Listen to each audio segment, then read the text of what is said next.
Assim diz a palavra de Deus, Malaquias 3, a partir do 13. As vossas palavras foram duras para mim, diz o Senhor. Mas vós dizeis, que temos falado contra ti? Vós dizeis, inútil é servir a Deus. Que nos aproveitou termos cuidado em guardar os seus preceitos e em andar de luto diante do Senhor dos Exércitos? Ora, pois nós reputamos por felizes os soberbos, também os que cometem impiedade prosperam. Sim, eles tentam ao Senhor e escapam. Então os que temiam ao Senhor falavam uns aos outros. O Senhor atentava e ouvia. Havia um memorial escrito diante dele para os que temem ao Senhor e para os que se lembram do seu nome. Eles serão para mim particular tesouro naquele dia que preparei, diz o Senhor dos Exércitos. Poupá-los-ei como um homem poupa o seu filho que o serve. Então vereis outra vez a diferença entre o justo e o perverso, entre o que serve a Deus e o que não o serve. Pois eis que vem o dia e arde como fornalha. Todos os soberbos e todos os que cometem perversidade serão como restolho. O dia que vem os abrasará, diz o Senhor dos Exércitos, de sorte que não lhes deixará nem raiz nem ramo. Mas para vós outros que temeis o meu nome, nascerá o sol da justiça, trazendo salvação nas suas asas. Saireis e saltareis como bezerros soltos da estrebaria. Pisareis os perversos, porque se farão cinzas debaixo das plantas dos vossos pés. Naquele dia que preparei, diz o Senhor dos Exércitos. Lembrar-vos-ei da lei de Moisés, meu servo, a qual lhe prescrevi em Horebe, para todo o Israel, a saber, estatutos e juízos.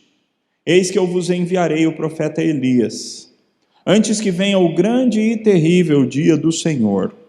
Ele converterá o coração dos pais aos filhos, e o coração dos filhos a seus pais, para que eu não venha e fira a terra com maldição. Que Deus nos abençoe e que o Espírito Santo de Deus nos ilumine para esse momento de estudo da palavra de Deus. Talvez você, na sua caminhada cristã, já tenha se questionado: será que realmente vale a pena? Será que vale a pena de fato servir a Deus? Será que vale a pena todo o esforço para não fazer coisas erradas, todo o esforço para buscar a Deus, todo o esforço para evitar coisas más? Será que isso vale a pena? Talvez você já tenha se questionado se você realmente fez a escolha certa ao escolher o cristianismo, ao escolher uma vida de autonegação, ao escolher uma vida na qual você luta para fazer a vontade de Deus, porque às vezes ao olhar para o lado e ao ver as pessoas que não buscam a Deus, não têm absolutamente nenhum compromisso com as coisas de Deus, parece que eles se dão melhor do que você. Às vezes parece que eles têm uma vida mais tranquila, uma vida mais gostosa do que a sua. E talvez você alguma vez já tenha se questionado: será que esse negócio de cristianismo realmente vale a pena? Bem, a primeira coisa que eu quero te dizer é que você não está sozinho. Essa mesma questão, esse mesmo questionamento já foi feito várias vezes, e nós encontramos esse questionamento na própria palavra de Deus. Abraão, por exemplo, certa feita disse a Deus: Senhor, longe de ti o fazeres tal coisa, matares o justo com o ímpio, como se o justo fosse igual ao ímpio, longe de ti. Não fará justiça o juiz de toda a terra? Jó também, de maneira ainda mais contundente, disse: as tendas dos tiranos gozam a paz, e os que provocam a Deus estão seguros. Tem o seu punho por seu Deus. Jó, em algum momento da sua caminhada de sofrimento, ele questionou a justiça do próprio Deus, e ele disse: o que eu vejo é que os malfeitores estão se dando bem. A mesma questão nós encontramos no Salmo que nós lemos, o Salmo 37, Deus começa aconselhando os justos, dizendo: não te indignes por causa dos malfeitores, nem tenhas inveja dos que praticam a iniquidade. Se Deus tem essa ordem para nós nas Escrituras, é porque por vezes esse é um sentimento que tenta tomar conta do coração dos cristãos, essa indignação por causa dos malfeitores estarem se dando bem, ao ponto do cristão às vezes até ter inveja dos malfeitores. Aliás, foi isso que o salmista do Salmo 73 disse: com efeito, inutilmente conservei puro o coração, e inutilmente lavei as mãos na inocência, pois de contínuo sou afligido, e a cada manhã eu sou castigado.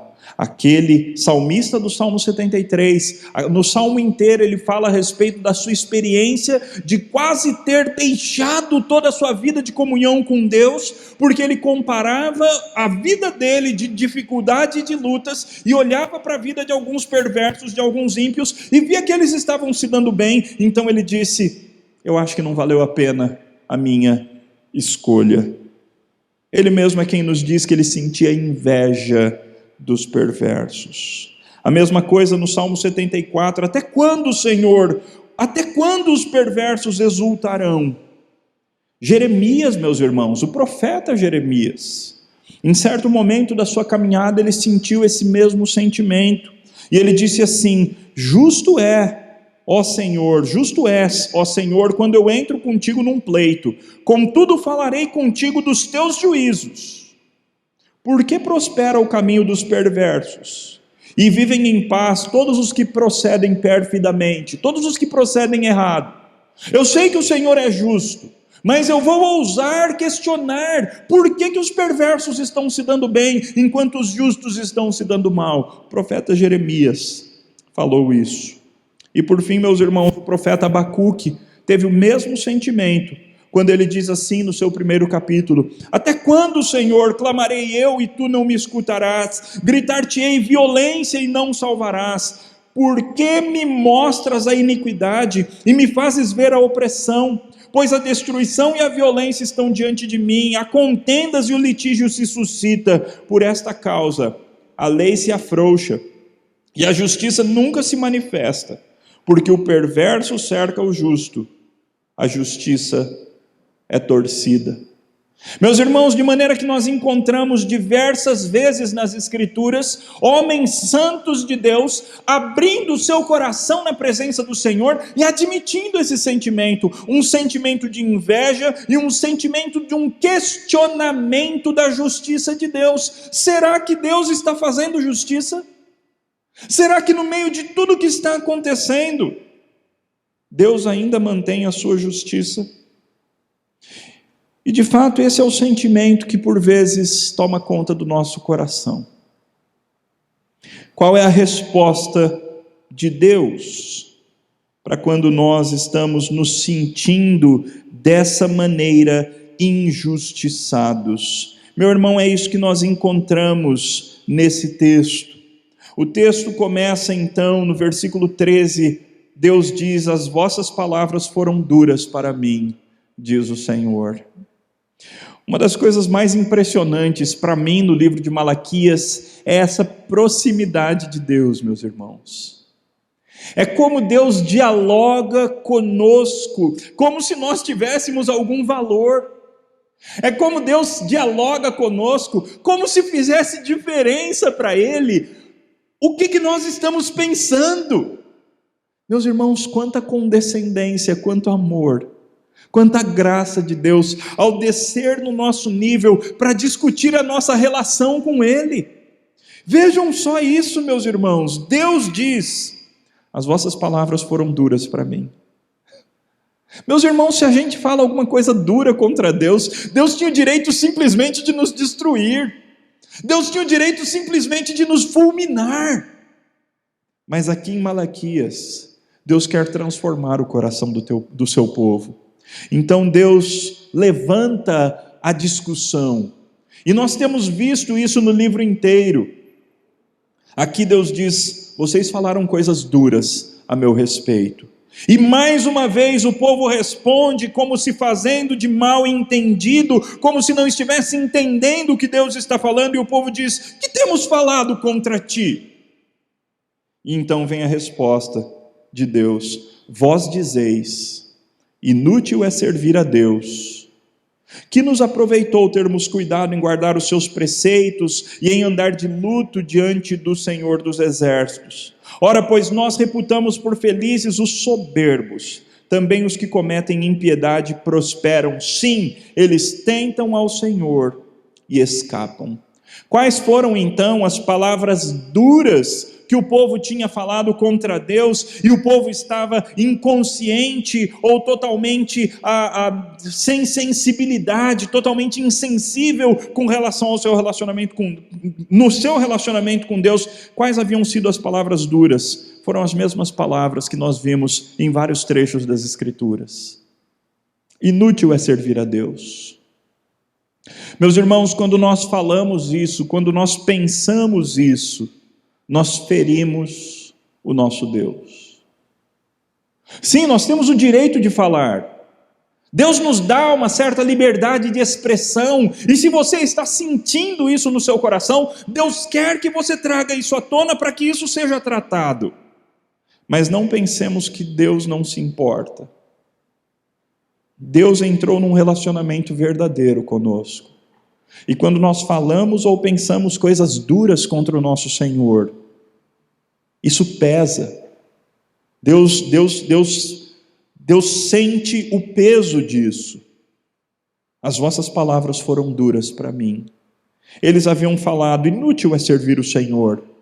Eles haviam falado também: que nos aproveitou termos cuidado em guardar os seus preceitos e andar de luto diante do Senhor dos Exércitos. Qual foi a vantagem? Do que vale obedecer os mandamentos de Deus? Do que vale entristecer a mim mesmo, quando eu nego para mim mesmo as minhas próprias vontades más? Do que vale andar de luto diante do Senhor por causa dos meus pecados? Eles haviam dito também no versículo 15: ora, pois nós reputamos por felizes os soberbos. Quem se dá bem mesmo são os orgulhosos. Quem se dá bem mesmo são esses famosos que fazem lives com milhões de pessoas. Quem se dá bem mesmo são essas pessoas cuja fama atrai cada vez mais riqueza e cada vez mais poder. Quem se dá bem são esses que estão em quarentena, não em um espaço pequeno, mas numa casa enorme, com piscina, com tudo do bom e do melhor. Eles é que se dão bem, os soberbos. Também os que cometem impiedade prosperam. Sim, eles tentam o Senhor, eles provam ao Senhor e escapam. Em suma, o povo de Deus que havia voltado do exílio babilônico estava questionando se valia a pena servir ao Senhor, e a conclusão é que não valia. É que era inútil toda a tentativa de buscar santidade, toda a tentativa de ter um relacionamento verdadeiro com Deus, toda a tentativa de entrar em intimidade com o Senhor e negar as próprias vontades pecaminosas. Tudo isso não servia para nada. Era isso que eles estavam sentindo no seu coração. No versículo 16, então, muda um pouco a cena, porque agora entram em cena aqueles que temem ao Senhor, aqueles que não haviam se deixado escorregar por causa desse tipo de pensamento. Meus irmãos, por vezes todo crente vai passar em algum momento e talvez vai pensar esse tipo de pensamento, mas o que vai fazer diferença é se nós vamos continuar nesse pensamento e vamos por fim abandonar o cristianismo, ou se nós seremos transformados pela palavra de Deus e voltaremos arrependidos para a presença do nosso Senhor. Esse é o objetivo desse texto: convidar a um novo relacionamento com Deus aqueles que estão distantes do Senhor. O versículo 16 então diz: então os que temiam ao Senhor falavam uns aos outros, e o Senhor atentava e ouvia. Prestem atenção: havia um memorial escrito diante dele para os que temem ao Senhor e para os que se lembram do seu nome. Vale a pena servir ao Senhor? Sim, meus irmãos, vale a pena servir ao Senhor. A primeira coisa que esse texto diz é que existe um memorial diante de Deus, e o seu nome está nesse memorial. Deus tem uma placa com o seu nome escrito diante de si. Todos aqueles que temem o Senhor, todos aqueles que se lembram do nome de Deus, todos aqueles que buscam o Senhor com fidelidade, existe um memorial diante do Senhor a respeito deles. Nós não sabemos exatamente o que é esse memorial, mas nós sabemos da existência de alguns memoriais que existem na presença de Deus, e o nosso nome está ali. Um deles é o livro da vida. O livro da vida, meus irmãos, é um desses memoriais que tem o nosso nome e que se encontra na presença do Senhor. Mas muito mais impressionante ainda do que o livro da vida, meus irmãos, é o próprio Senhor Jesus Cristo. Desde a ascensão de Cristo, meus irmãos, nós temos na presença de Deus o nosso representante maior. Com as feridas nos punhos, com as feridas nos pés, o nosso Senhor Jesus Cristo está na presença de Deus, e Ele é o nosso advogado. Ele intercede por nós, Ele fala do nosso nome, Ele é o nosso representante que está o tempo todo na presença de Deus. Vale a pena servir o Senhor. Você tem um memorial diante de Deus, um memorial escrito diante de Deus. Se você teme ao Senhor, se você lembra no nome de Deus, se o seu temor do Senhor, o seu medo do Senhor te afasta de fazer o mal, de praticar coisas que desagradam ao Senhor, então saiba, Deus sabe quem é você, de maneira particularizada. Deus sabe o teu nome, Deus conhece a tua biografia, Deus sabe os teus esforços para agradá-lo. Nada disso é em vão. E o texto continua e vai ficando cada vez melhor. Eles serão para mim particular tesouro naquele dia, diz o Senhor dos Exércitos. Meu irmão, qual é a coisa, imagine aí, qual é a coisa que você mais ama na sua vida? Dos objetos que você tem, das coisas que você tem, qual é aquela coisa que você tem mais carinho, mais amor? Qual é o teu tesouro? Imaginem que para Deus, você é o tesouro particular dele. Eu sei que isso parece até linguagem de coach, não é? Mas, meus irmãos, isso é o que está no texto da palavra de Deus. Aqueles que temem o Senhor, aqueles que se lembram do nome do Senhor, eles serão naquele dia, e daqui a pouco nós veremos que dia é esse, um tesouro particular. Eles serão a coisa valiosa que Deus vai cuidar de maneira especial naquele dia. Agora a imagem vai ficar ainda mais pessoal. O texto diz assim: poupá-los-ei como um homem poupa ao seu filho que o serve. Tesouro não está bom? Então saiba, para Deus você é o filho a quem Deus vai preservar. O filho que serve, o filho amado, o filho próximo, o filho da intimidade. Deus promete poupar a quem teme a Ele, a quem se lembra do seu nome, assim como um homem poupa o seu filho que o serve. Imaginem, meus irmãos, quando crianças estão aprontando, não é? Quando os nossos filhos estão fazendo alguma coisa errada, faria sentido se o pai chegasse e batesse em todos indistintamente, naqueles que estão fazendo a coisa errada e naqueles que não estavam fazendo a coisa errada? Não, isso não faz sentido. Da mesma forma, é assim que o texto diz: se você me teme, se você guarda o meu nome, se você se lembra de mim na sua vida do dia a dia, então eu vou te preservar como um homem preserva o filho obediente, como um homem preserva o filho que o serve. E então, versículo 18, então vereis outra vez a diferença entre o justo e o perverso, entre o que serve a Deus, entre o que presta serviços ao Senhor, entre o que cultua a Deus, entre aquele que usa os seus talentos e os seus dons espirituais para a glória de Deus, e aquele que não o serve, aquele que não faz nenhuma dessas coisas. Meus irmãos, por vezes aqui nessa terra, por vezes nós passamos por injustiças, por vezes fazendo uma análise apenas das nossas experiências terrenas, é possível chegar à conclusão que não vale muito a pena ser crente. Por vezes, especialmente em contextos onde existe perseguição, onde os cristãos são oprimidos, sofrem terrivelmente, por vezes nós chegamos até a questionar, vale a pena continuar nessa história de cristianismo? Mas, meus irmãos, Deus sempre aponta para o futuro. E Ele sempre nos faz lembrar que a vida não se resume a esta vida aqui, mas que um dia haverá a chegada do dia do Senhor. E nesse grande e terrível dia, Deus vai fazer distinção clara entre os justos e os perversos. E então ficará claro para todos que vale a pena servir o Senhor. Foi isso que aconteceu com o salmista do Salmo 73. Ele estava naquela espiral descendente, chegando à conclusão que não valia a pena servir a Deus, chegando à conclusão que ele foi um tolo de ter se mantido puro, chegando à conclusão de que valia a pena mesmo era a vida dos perversos. Ele estava invejando a vida dos perversos, até que ele entra no santuário de Deus.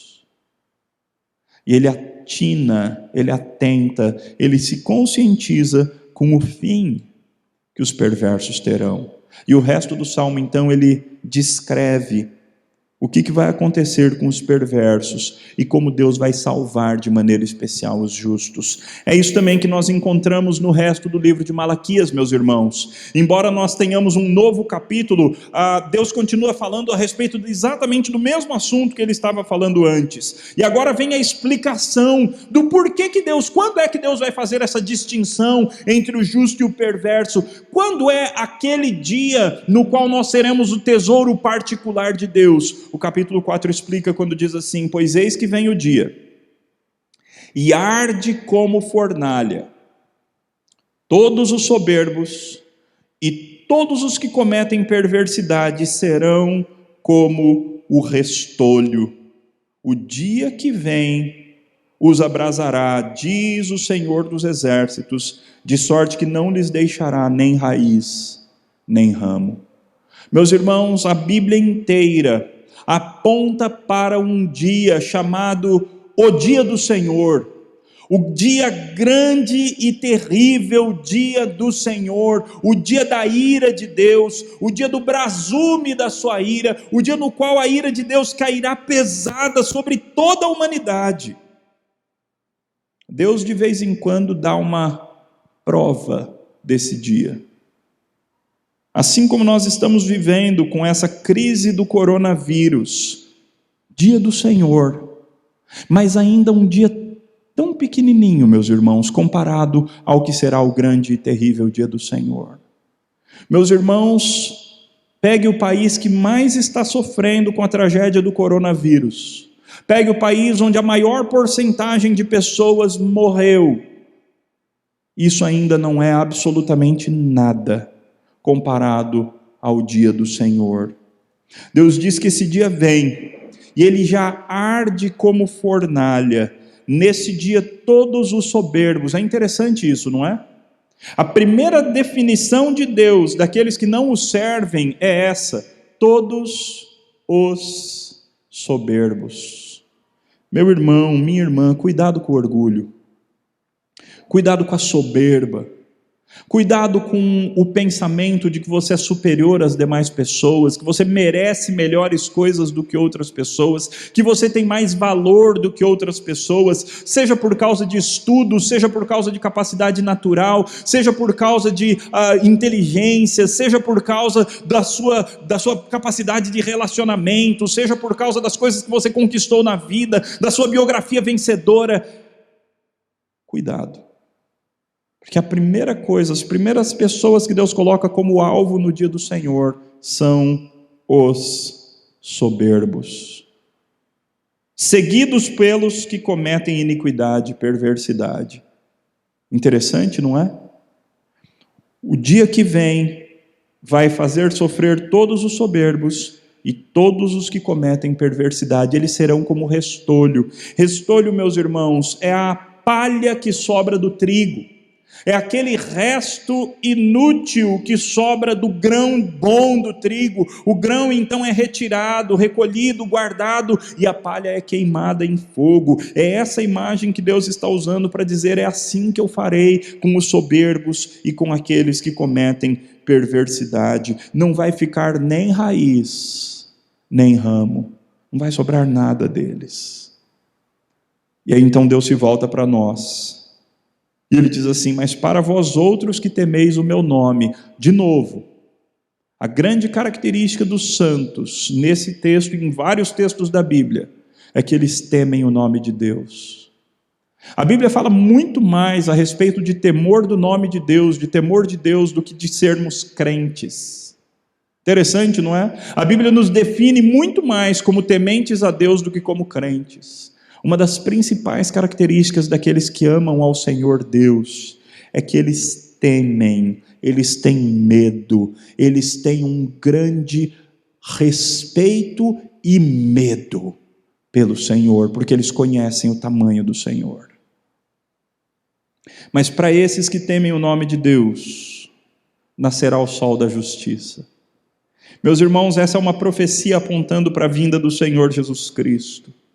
O Senhor Jesus Cristo é esse sol da justiça. É por isso que Zacarias, quando está celebrando com um cântico o nascimento do seu filho João Batista, ele fala que João Batista é aquele que vai preparar os caminhos para que venha então o sol que nasce das alturas.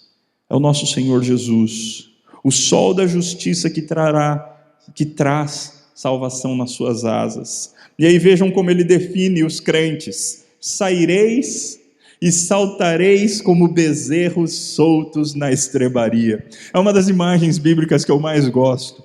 Meus irmãos, nós cristãos não somos um povo chato, nós cristãos não somos um povo sempre de cara fechada, nós cristãos somos aqueles que sabem da grande salvação que o Senhor Deus tem reservada para nós, salvação que fará um dia com que nós saltemos como bezerros soltos na estrebaria. Já viu um bezerro? Já viu um bezerrinho? Como é que ele se comporta? Já viu como é que ele brinca? Já viu como ele salta? Já viu como ele pula? Essa é a imagem, meus irmãos. Imagem que me faz lembrar daquele dia em que Pedro e João estavam entrando no templo e um coxo estava à porta do templo. Então eles dizem: nós não temos nem prata nem ouro, mas o que nós temos nós vamos te dar. Em nome de Jesus Cristo Nazareno, levanta e anda. E aquele homem então, ele levanta, ele anda, mas depois andar já não é mais suficiente. Ele entra no templo gritando e pulando de alegria, como um bezerro solto na estrebaria. É isso que Deus tem para os seus. É isso que Deus tem para os seus filhos. Ele tem alegria grandiosa. Às vezes, parte dessa alegria nós já aproveitamos nessa vida. Deus nos salva, Deus nos preserva, Deus nos cuida, Deus nos dirige, Deus nos abençoa, Deus nos usa, e isso tudo é motivo de grande alegria para nós. Mas nada disso é comparável à alegria enorme que nós sentiremos quando nosso Senhor Jesus Cristo voltar. Por outro lado, o texto também diz o seguinte: saireis e saltareis como bezerros soltos da estrebaria, pisareis os perversos, porque se farão cinzas debaixo das plantas dos vossos pés, naquele dia que prepararei, diz o Senhor dos Exércitos. Querido crente, sabe alguns dos ímpios que hoje você olha e inveja? A imagem é terrível, mas é bíblica. Um dia, se você se mantiver fiel até o fim pela graça, esses perversos serão a cinza sobre as quais os seus pés pisarão, enquanto você estiver saltando como um bezerro solto na estrebaria. Essa é a imagem. Essa é a distinção que Deus faz entre o justo e o ímpio. O justo será como um bezerro solto na estrebaria. O ímpio será como a cinza debaixo dos pés dos justos que estarão celebrando. Então, o texto continua. Lembrai-vos da lei de Moisés, o meu servo, a qual lhe prescrevi em Horebe para todo Israel, a saber, estatutos e juízos. Esse é o primeiro convite do texto. Ao invés de ficar gastando tempo comparando a sua vida com a vida dos ímpios, ao invés de ficar gastando tempo e energia útil, sofrendo, questionando se vale a pena ou não ser cristão, olhe para o futuro. Veja que Deus vai fazer uma distinção radical e completa entre os justos e os ímpios. E volte-se para a lei. Volte-se para a vontade de Deus. Volte-se para cumprir os estatutos e os juízos que Deus prescreveu para o seu povo, a lei moral de Deus. Volte-se para cumprir a vontade de Deus. O texto então conclui falando de algo que aconteceria no futuro. Lembrem-se que esse é o último livro do Antigo Testamento, e é com essas palavras então que a velha aliança se cumpre ou se fecha. Eis que eu vos enviarei o profeta Elias, antes que venha o grande e terrível dia do Senhor. Ele converterá o coração dos pais aos filhos e o coração dos filhos a seus pais, para que eu não venha e fira a terra com maldição. Meus irmãos, essa é uma profecia. Lembrem-se que nós estamos nesse texto há 400 e poucos anos antes de Cristo. Elias tinha vivido em torno de 700 e alguma coisa antes de Cristo, então Elias já tinha morrido há muito tempo quando esse texto é escrito, mas Deus promete que um dia Elias, entre aspas, voltaria à cena. E de fato Jesus Cristo diz em todos os evangelhos que Elias veio. O seu nome era João Batista, e os homens fizeram com ele tudo o que quiseram. Ele convocou o povo ao arrependimento, ele convocou os filhos que se arrependessem e voltassem à obediência aos seus pais, os pais que se arrependessem e voltassem a um bom relacionamento com os seus filhos. Ele convocou o povo de Deus para que o povo de Deus se arrependesse, e ele preparou o caminho para a vinda do Messias. Mas infelizmente, meus irmãos, não aconteceu arrependimento da nação.